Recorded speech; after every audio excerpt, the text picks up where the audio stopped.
Hello, and welcome to July's free bonus story. If you're watching this on YouTube, this is the only time you're going to get access to it. If you want to continue getting the free stories, head over to Patreon. Again, free. And we're going to do one story every month that you'll have access to. And this is going to be a good one. It's coming from a theme I have coming up very soon, and it's called Deep-Rooted Problems. Love it. Are you ready? I have Miss Alejandra joining.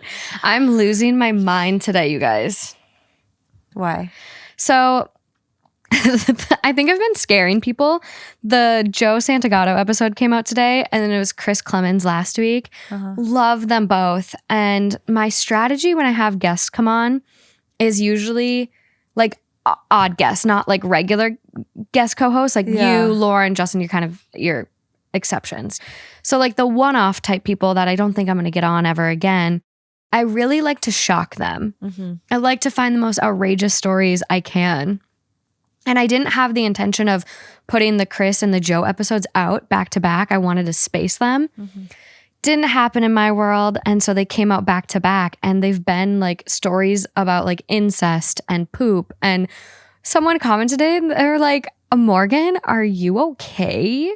And I'm like, yeah, I just have this strategy, and I love like having these crazy reactions. Like it's fun for me to have people have these reactions. And I also forget that not everyone's so like used to the Reddit crazy. I've seen some things. The shock factor. So I'm putting out a story for everyone just so it's more back to our normal, our bread and butter of crazy. That's how it's going to go for this bonus story. Okay. Any updates? No. People haven't seen you in a while. No, they've seen me. You got some freckles. No. I have freckles. No. Yeah. Your first freckles. My first freckles. Baby's first freckles. Oh my gosh. Okay, let's get into this.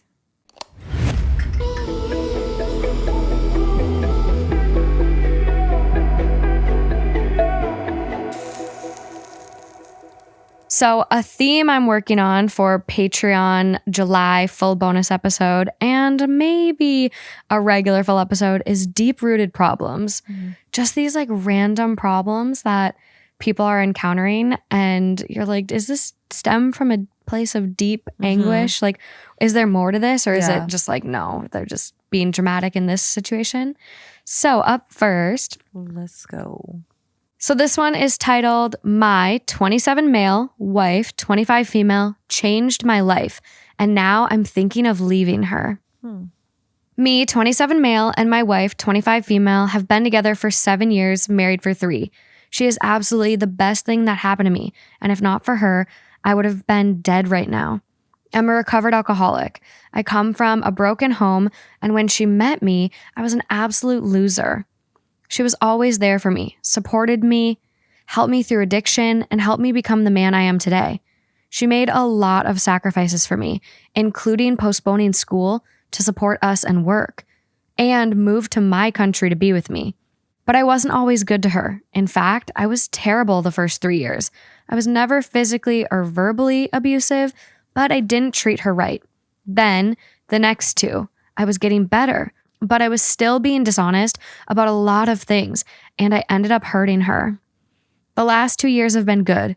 I've finally dropped all the bad lying habits, changed my mindset, started feeling better about myself, and got a good, high-paying job and a house.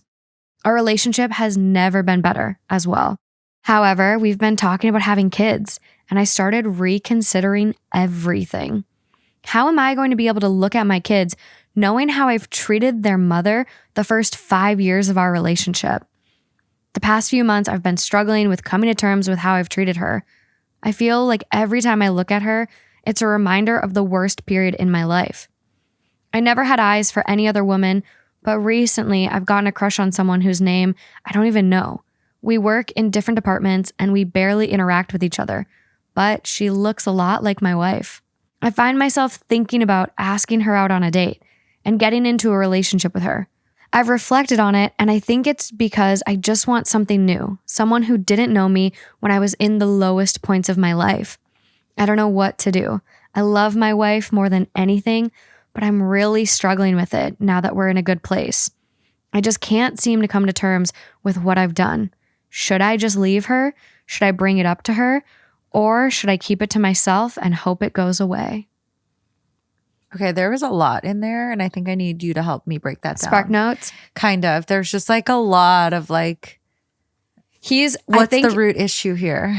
He is considering leaving his wife. Yeah, but like totally divorcing. When he says, should I let it go? Like, is he talking about this new love interest that he has? I think so. Okay. That's kind of unclear. Yeah, it's unclear. And then like he said he betrayed her and stuff. Does she know I think so. Okay. I think it sounds like he did come clean about his lying or he got caught. Okay. And then now the past 2 years he's been totally good. Okay. This feels like a diary entry of someone who's just like really struggling. Yeah. And doesn't really even know how to articulate his thoughts. Yeah. Like it is very jumbled. Yeah. But it's tough to follow for sure. It's just tough to figure out what he's asking exactly. But I think the main thing is like, should I just leave her? I mean, yeah, I think so. I think that you have enough. I mean, I think I'm just, and this is coming from the perspective of somebody who's not married, and doesn't have kids with somebody. So I think I have less skin in the game when I say this, but to me, I'm at a point in life, and I think a lot of people are adapting this mindset of like, if it's not a fuck yes, it's a no. And I think that goes for like the partner that you pick, because arguably the person that you pick, especially if you're going to have kids together, that's one of the most important decisions you can make in life. And if you're lukewarm about it, then to me, that's a no. And so if you're asking yourself and you have all of these doubts and you feel like every time you look at your wife, you're reminded of a sour, like dark period in your life, then to me, that says to me that you need to maybe make a change. Yeah. I'm really torn on this one because I do believe like she definitely deserves better than someone who's got a crush on someone at work he doesn't even know, who's actively thinking of leaving her or maybe even cheating. It's, hard to tell if it's one, the other, both. Yeah. But I look at this and I'm like, you need to go to therapy. Like, 100%. Like this is not going to resolve itself. And I don't think it really matters if you're with your wife or this other person. Yeah. I think you're always going to feel guilty for this past. And you've changed. Like you've grown, you've put in the work. You don't have to feel guilty. Yeah. So like, I think therapy could really help address that. And then there is a comment I read that kind of, I think just articulates a thought that's really good on this one, which is coming from Lightning Hazard. That's the user. They commented. And they go, another woman wouldn't immediately clean your slate.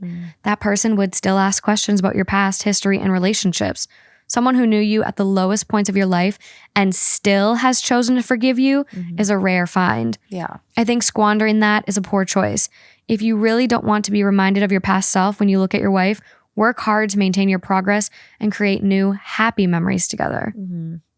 I think when I answered that like he should leave, I was more so getting at the fact, not that like, how do I explain this? I was more so trying to champion his wife. Oh, I think like she deserves better. Exactly. Wholeheartedly. Like, I think she deserves better. Yeah. Not necessarily like, oh yeah, like, yeah, just discard her and move on. Like, no, it's more so for her sake. It's for her sake. Like 100% see that. Yeah. Yeah. It's just like, okay, she deserves somebody who's like all in on her. And if you're not like, absolutely, yes, I want to put the work in and I want to go to therapy and I want to better myself and get past this and create new happy memories, then to me, I'm like, I don't know, I feel sorry for her because she's already been through so much. And I don't know what he's done, but it sounds like some cheating, betrayals, lack of trust. And she stuck that through and now you're still doubting her or your relationship together. Like to me, I'm like, yeah, free her. Free her. And how are you still doubting her? Right, exactly. I know that feeling of messing up and like almost like where you're like, is it just easier to start fresh than have this weight of stuff? Like I've gone out in the past and like it's happened literally 2 times where like you just go out with friends. It's a long day. Day drinking, not my friend. I'm not a day drinker. Yeah. And so it's times like that where we'll go out and we end up like staying out until the night too. And me and Justin, like I get so mean. To Justin? Yeah. About what? He just starts annoying me and I get mean. Really? Yeah. And I saw a TikTok the other I day. haven't noticed that. I was coming from a guy and he was like, my wife looked at me the other day and goes, just know I'm not as mean to you as I could be. Yeah. And that really scared me. Like, this is a guy saying that. Yeah. I don't know. He'll be like, mix in a water. And then I'm just like, fuck And that makes you more mad. Just like, and I'm like, okay, Morgan, like, and out of the 5 years we've been together, it's literally happened twice. Yeah. But I remember that guilt the next day in the morning. Yeah. And like even the next couple weeks after where you're just like, oh God, like I feel terrible. And now this guy's got like 5 years of those feelings. I can imagine that is really hard. And you're just like, maybe in his head, he's self-sabotaging. Yeah. Because he is like almost projecting, like in a sense where he's like, I know how bad I've been to my wife and like she doesn't deserve it. So I should leave her. Yeah. And that's kind of what he's getting to. Yeah. I think that you kind of nailed it with the self-sabotaging. I think people do that a lot more often on a subconscious level than they think, because it's almost like it's a kind of a cowardly move where you almost force the other person to make the decision for you because you're not strong enough to do it. And he probably knows he has an amazing woman and he's scared to let that go. And she's been through so much. So he probably is self-sabotaging. But to your point, I mean, into the theme, I think this is deep rooted for sure. Like, and even, you know, your story about what you just talked about with feeling like you get mean when you drink, if you feel like that's a theme, to me, that signals something deep rooted. No. Yeah. And literally, if it were to happen more than twice out of the 5 years we've been together, I'd be like, okay, Morgan, like one, you have a problem with alcohol. No, that's not what I was getting at. Why? I just deep down. No. Like even the thing that you quoted as a joke that like the guy who's the TikTok was like, oh, I could be a lot meaner or whatever. I felt that way a lot in life, and that is a deep rooted thing. Like there's been so many instances where I'm like, I hope you know how mean I could have been, and I wasn't. I think about that a lot. But think about it. That's stemming from deep rooted people pleasing. Yeah, it's literally me trying to be a people pleaser, type A perfectionist, neurotic mess, and I like bottle it up, and then all of a sudden I get mean. That's my but bingo. I also don't get as mean as I probably like. Exactly. Well, it's almost like resent. It's like deep rooted resent. Like I look back and I'm like, I want to just take a moment to be appreciated for how mean I could have been and wasn't. And it's like such a 100%. Silly, petty thing. But like, I think that's the thing we're getting at. And like, with you, like maybe when you're drinking, you let your guard down and you're like, almost like the times you could have been mean, you weren't. So you're making up for it kind of thing. I don't know. 100%. I don't know. Right. But I could see that. But to this story, like he definitely has something deep rooted going on. And to me, if I had to guess with the little information that we have, I think it's guilt. I think he operates from a place of guilt and he can't seem to move past that. So he's starting to self-sabotage. I think so. There are some other like posts. He reposted this story a couple of times. I think he just kept like missing the mark on the guidelines for communities, but there's no updates. But I do see one that he posted, which is titled, "Would you give up your dog because of your wife? I don't know what to do." So it basically, the post has been removed now, but OP is commenting a bunch like, she didn't know she had allergies before. She's also had small dogs like Chihuahuas growing up and didn't react. That's why she says the problem is not his fur. So it sounds like a big dog maybe she's scared of. We live in a small apartment, so the room smells up. No option to open the door in the winter too. It gets very cold. Ooh. First, thank you to everyone who commented. I will try everything mentioned here and hope the situation will be better. Regarding the dog, he visits the vet frequently. There's nothing wrong with his folds/teeth. He just started licking his leather bed and he's never done it before. But based on the comments, I think I will ring our vet and ask.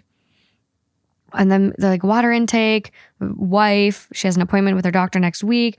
She hasn't been able to go to a local doctor for a long time and we're hoping they can prescribe her something. So it sounds like maybe there's some issues, but he's had the dog since 5 months into them dating, but it was just dating at that point. I didn't think if she had something, it would have changed her mind about getting one. It wouldn't have changed my mind. So maybe there's some other issues in their relationship that he's kind of like not really Like, you know, Yeah. where he's like, my wife is perfect. She's done everything. But maybe there's more issues that are kind of bleaching into him Yeah. and like that self-sabotage. Yeah. I mean, there's also one side of the relationship. Like there's another story and another voice that we're not hearing from. And there's critical information there that we could be missing. Like, for example, maybe Always, yeah. she doesn't love herself and maybe she also like has these insecurities. And so she's put up with a lot of his BS from a place of insecurity. So it's like, that's also a relationship it's destined to fail, because if you have one person who's willing to tolerate a bunch of abuse and, you know, like lack of good treatment because they don't love themselves enough. And then you've got this other guy where he's just like so guilty of how he's treated her, but she's not going to leave him because, you know, it's like this vicious cycle. It could be two people who are like in the wrong relationship. Yeah. And just have stuck it out. Yeah. This, like, too, with her staying through so much, like, I think there's two sides to that. Like, one, it shows what an amazing partner she is and a caring, empathetic, kind, patient person. Yeah. But on the other hand, there's this quote that comes to mind where it's like, women are not homes for broken men or something like that. It's like, and then that song, it was trending on TikTok forever. It was like, Mother Maid Therapist. Did you hear it? It's this audio and You're going to look it up. Yeah, just so you can kind of hear it. Yeah. Maybe I have. You know, it's like hard when you don't actually know the lyrics. Yeah.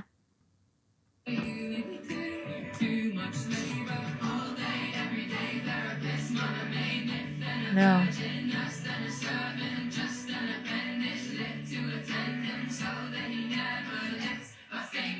No, I've never heard this.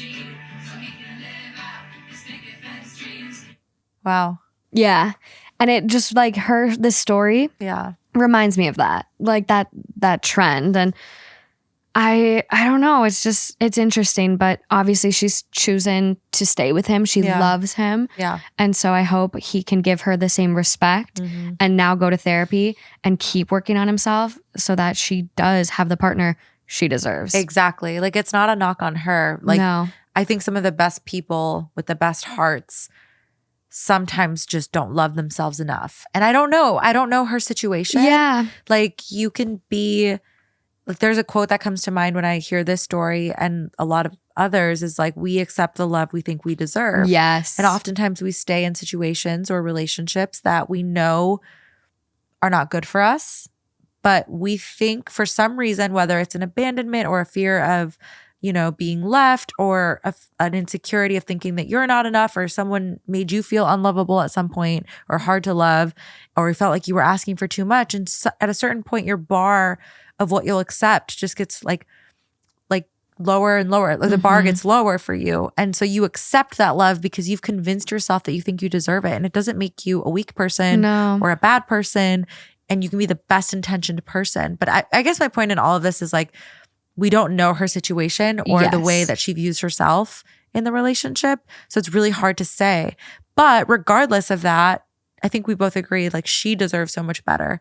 So if he doesn't start putting in the work to overcome some of these feelings and he continues to think about this and like romanticize this crush that he has, then he needs to cut her loose and set her free because she's already proven that she's in it for the long haul. Yeah. And he's not giving that same energy. 100%. That's all there is to it with this one. Okay, that is July's free story. If you want more out of us behind the scenes, some more regular content, not the craziness that has been the past couple episodes, be sure to come join us on Patreon. Or, you know, maybe go up a tier and get more stuff. But bye, guys. Bye.